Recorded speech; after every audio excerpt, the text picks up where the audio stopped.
오늘 본문에 등장하는 그 엘리야는 우리가 알고 있는 그 많은 선지자들 중에 아마도 굉장히 그 위대한 그런 선지자들 중에 하나일 것입니다.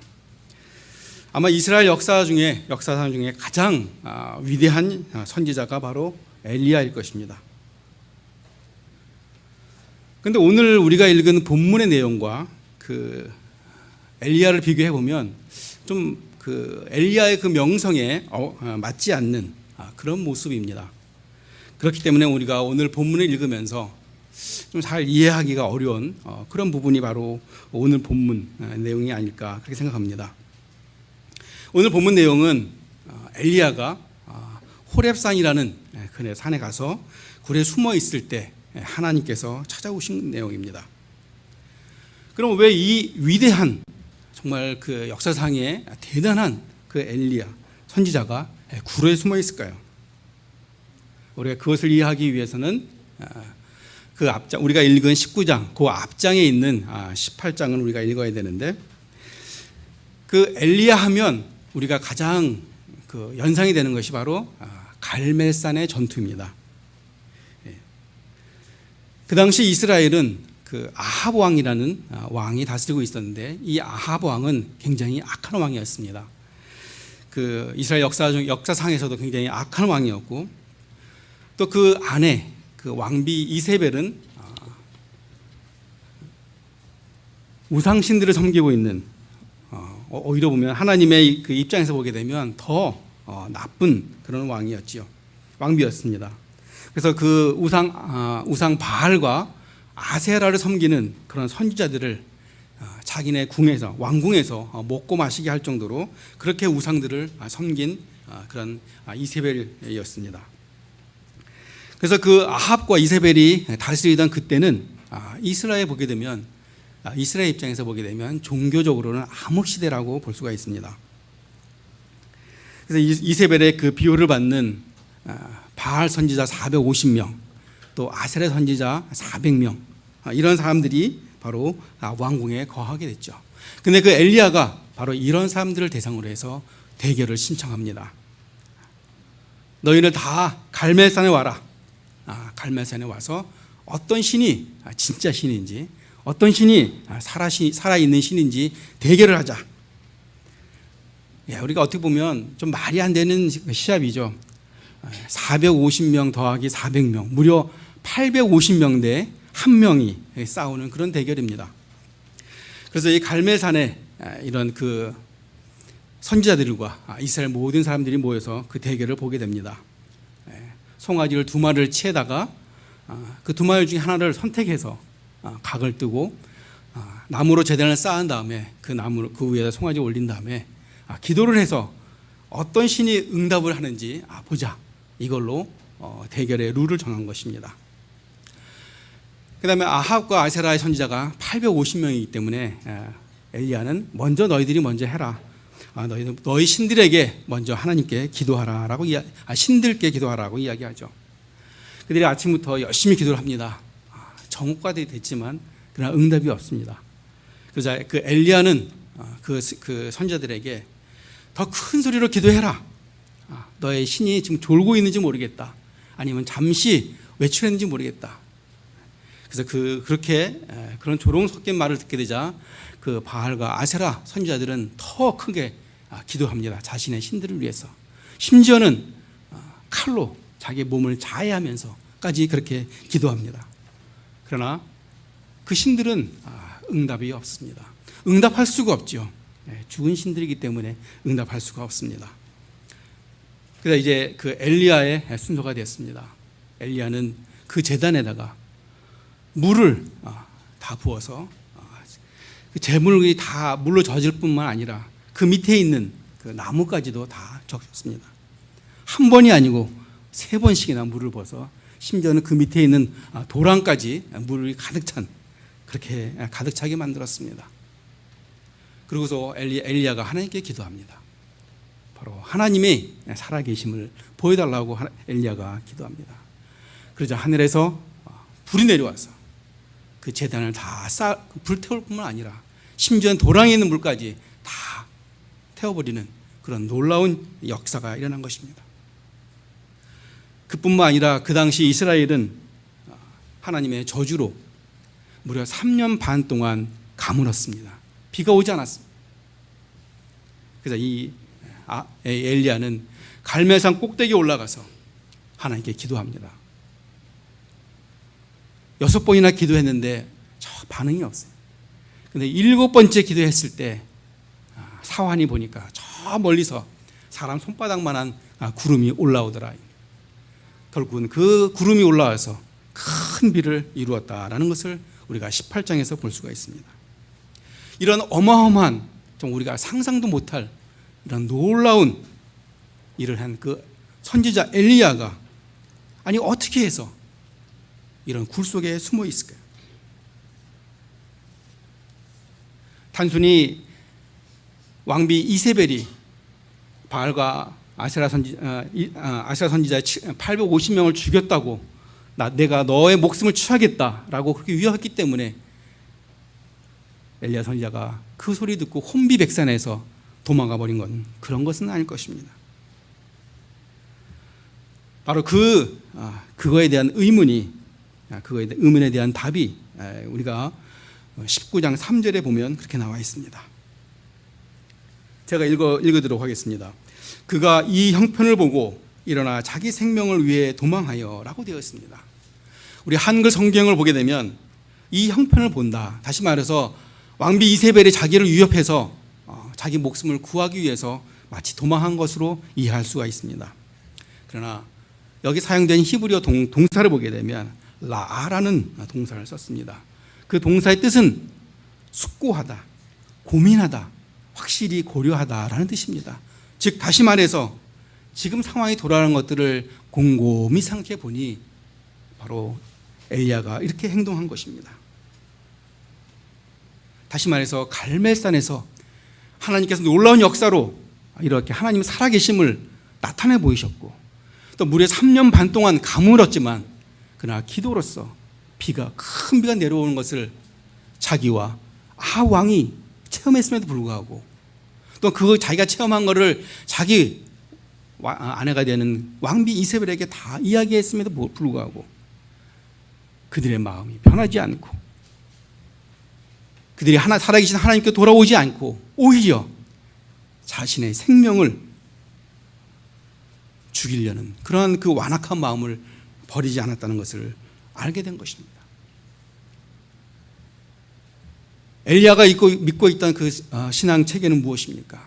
바로 이런 기적들, 엄청난 일을 행하게 되면 많은 사람들이 아합 왕을 포함해서 이스라엘 백성들이 다 살아계신 하나님께로 돌아올 것이다 라는 그런 믿음과 확신이 있었습니다. 그러나 그런 믿음과 확신이 무너졌을 때 엘리야는 낙담하고 좌절할 수밖에 없었던 것입니다. 그래서 그 엘리야는 그 로뎀나무 아래 가서 소위 말해서 널브러져서 지쳐 쓰러져서 모든 의욕을 잃어버리고 누워 있을 수밖에 없었던 것입니다. 하나님께서는 그 엘리야를 광야를 지나서 이제 호렙산인 곳으로 인도한 것입니다. 호렙산은 어떤 산입니까? 바로 모세가 하나님으로부터 10계명을 받았던 바로 그 신의 산, 그 신의 산이 또 호렙산이기도 한 것입니다. 엘리야가 좌절과 실망 속에 있을 때 하나님이 엘리야를 찾아오셨습니다. 내가 어찌하여 여기 있느냐? 내가 어찌하여 여기 있느냐?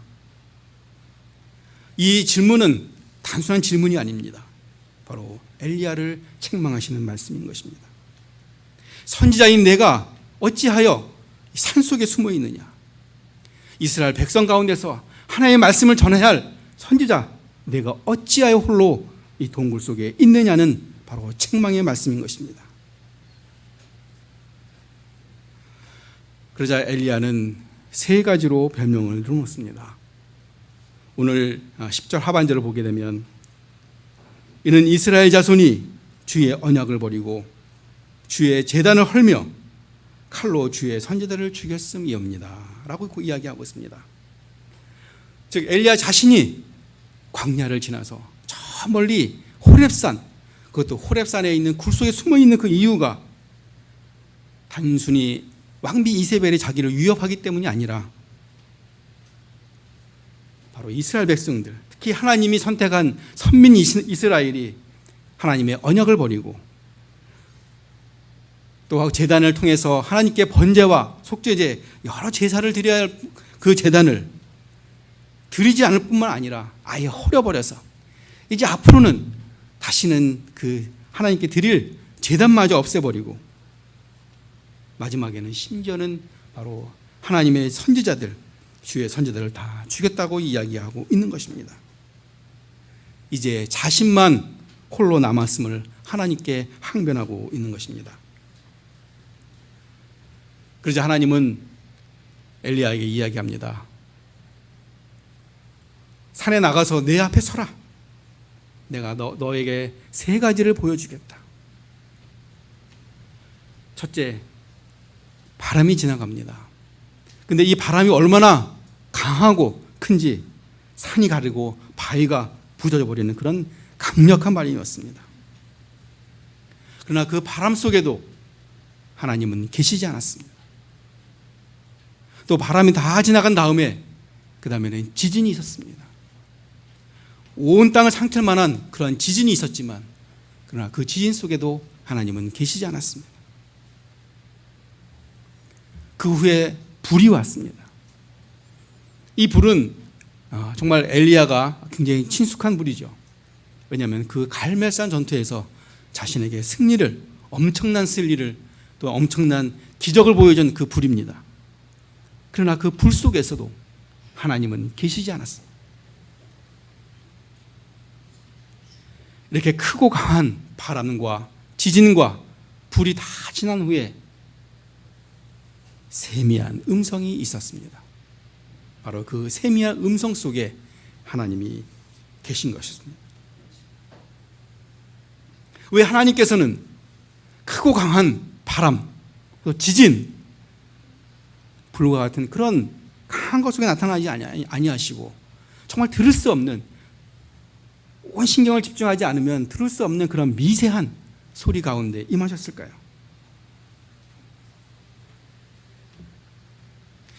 엘리야가 낙심하고 절망한 것은 바로 갈멜산에서 나타나신 불로서 임재하신 하나님의 그 능력과 또 기도로서 3년 반 만에 비가 오게 한 그 하나님의 능력, 그러나 그 능력들과 기적들이 아합 왕과 이스라엘 백성들을 돌아오게 변하게 하지 못했다는 것입니다.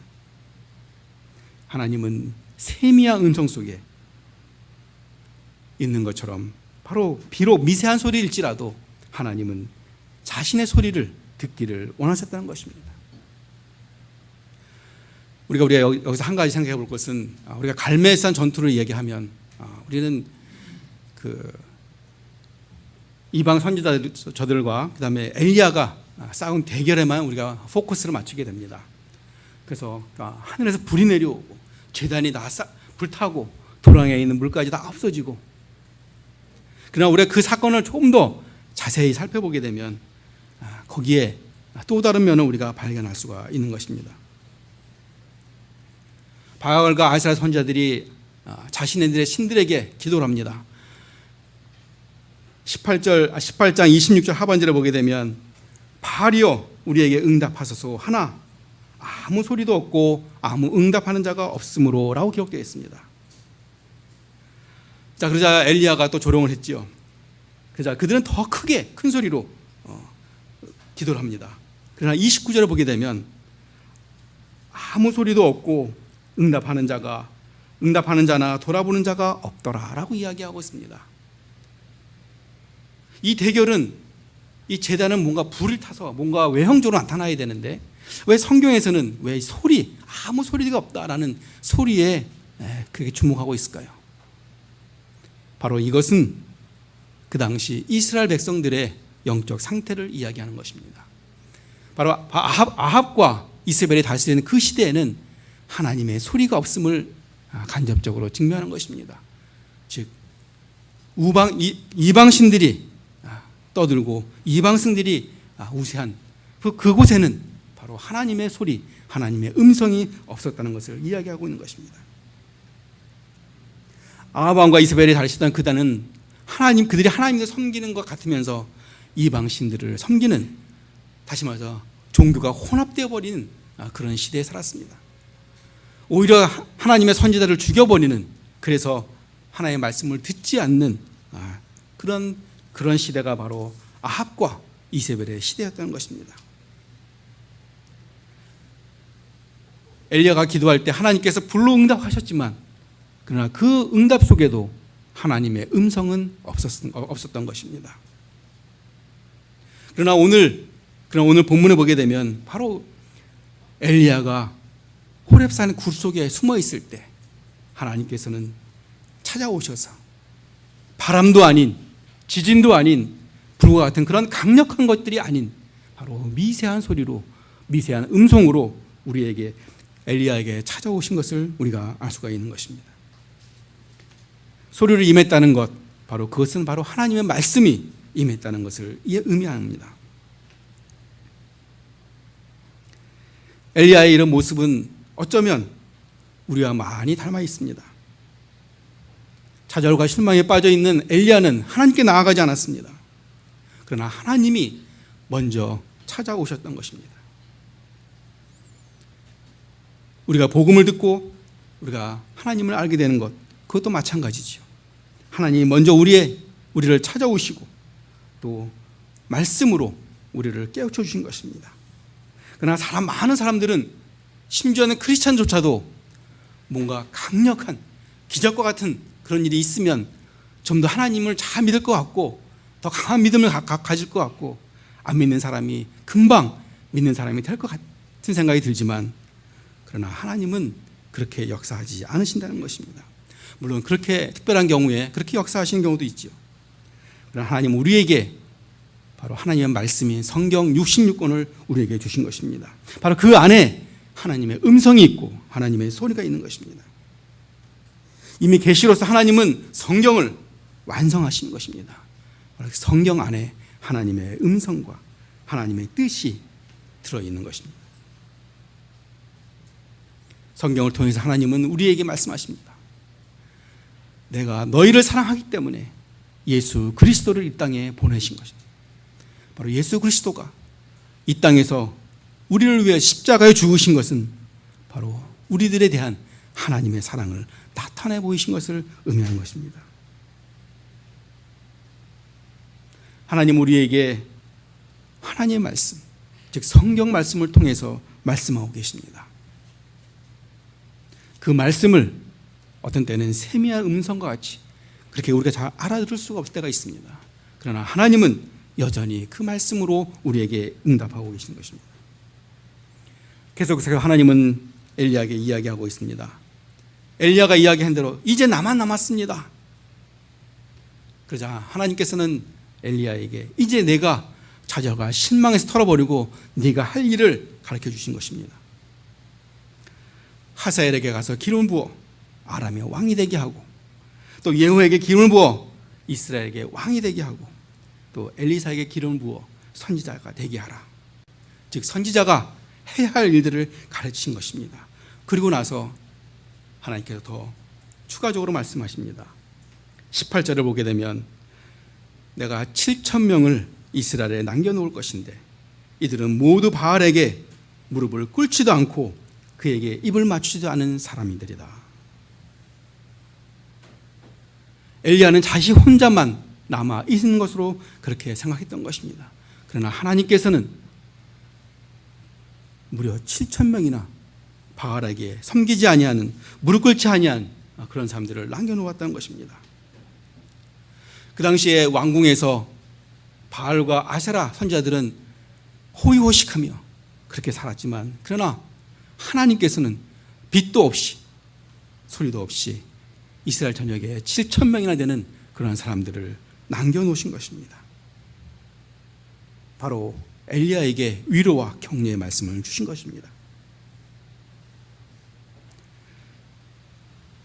이제 결론을 맺고자 합니다. 이런 이야기가 있다고 합니다. 그 마귀가 자신의 그 작전용 도구를 경매에 붙인다고 광고를 내었습니다. 이 광고를 보고 많은 구매자들이 모였다고 합니다. 그래서 마귀가 어떤 무기들이 있는가? 그래서 이것저것을 둘러보는데 그 경매품 중에는 죄에 사용될 무기들, 또 탐욕에 사용될 무기들, 뭐 등등 여러 가지 무기들이 있는데 저 구석에 한 구석에 비매품이라는 그런 장소가 있었다고 합니다. 그래서 이 비매품이라는 게 이제 팔지 않는다는 얘기죠. 그래서 많은 사람들이 이 비매품이 뭘까? 그래서 그 구석으로 다 모였습니다.